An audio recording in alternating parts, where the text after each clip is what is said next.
Shireen, good morning. Looks really, really quiet on the rand. This time yesterday, 847, 848. Slightly stronger today, 844, 845. What are the major drivers at the moment? Well, we really still seem to be seeing that the rand is being wedded to what's happening in the global economy. And with the EU summit ahead tomorrow and Friday, we do believe that investors will probably remain on the sidelines and take a step back to see what's going to come out of those out of that EU summit.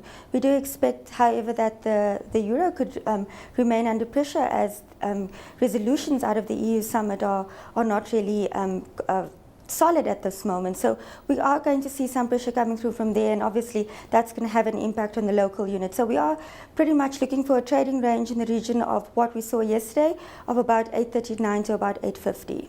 Let's have a look at that EU summit that you just mentioned and the euro-dollar exchange rate. It wasn't so long ago, I think, Shireen, that there was reported to be something like a 30 billion euro short position in that euro-dollar exchange rate. We saw it go sub 124 at one point, and then after the Greek elections, I think it spiked up to something like 127.40, 127.50. Where's the line of least resistance now, do you think? Do you think it's to the upside for the euro if there's any good news coming out of June 28 and June 29? Yes, it is to the upside if there's any good news coming out. But what we have seen over the past couple of summits hasn't really been firm resolutions coming out of that. We've just seen a lot of talk and nothing really solid coming through. So we could possibly see that movement, or rather that the euro depreciating somewhat closer towards the 115. Well, we are actually looking for 115 towards the end of the year on the back of the fact that Germany is offering a lot of resistance to the common euro bond. So that could add significant pressure going forward. Chancellor Merkel is obviously going to get a lot of flack for that if there's no resolution coming through. There has been talk about the fact that there really needs to be a firm ground coming from the EU summit on Friday, but that's not really likely at this point if you consider what has been happening over the past couple of months. So you're bearish of the euro year-end target around about 115. If that happens, Shireen, where does that put dollar rand, would you say? Well, our dollar rand is also for a depreciating bias towards the end of the year.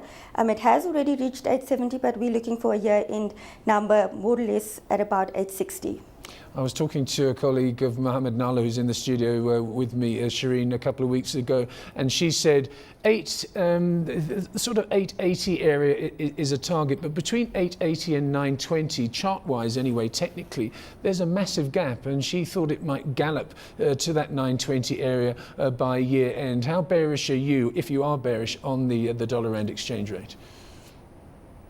Well, we do seem to be a little bit bearish on that, and that we are seeing that the risks are more to the upside. So we could possibly see the rand make its way towards those levels that he has indicated. But that's obviously going to depend on what's happening and what's going to come out of the Eurozone during the course of this year.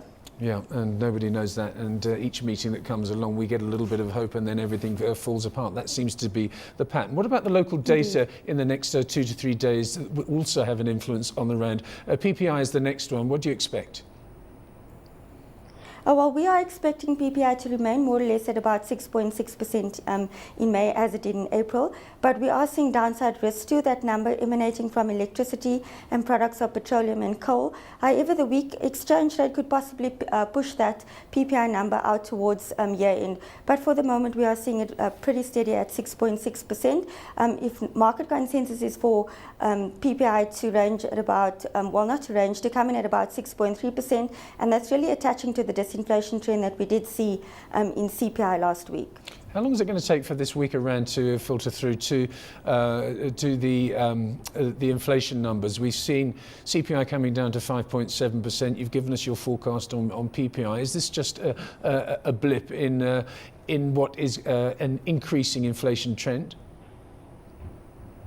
Well, we haven't really seen much of an impact, but we do believe that the weaker exchange rate poses the main threat to our inflation outlook. However, having said that, we are expecting to see inflation trend towards 5% by year end, and that could possibly take CPI average for the year to about 5.7%. Obviously, if we do see the rand really blow out and we see it closer towards 9, we could possibly see that year end number slightly higher than what we are currently expecting. Just a very quick one. We've got credit extension coming out as well, and money supply, but also the trade balance and a notoriously volatile figure. Is there any surprises expected from the trade numbers? Not really a surprise, but we are expecting a compression of the trade deficit that we saw in April of more than 9 billion. We are expecting that to come closer towards 6 billion, and that is really a seasonal factor of the past 9 years or so. We saw the export numbers for May really boosting that compression of the deficit. So we are expecting that number to, but as you mentioned, it is quite volatile. We are expecting 6 billion deficit, and market consensus is currently at 6.7 billion.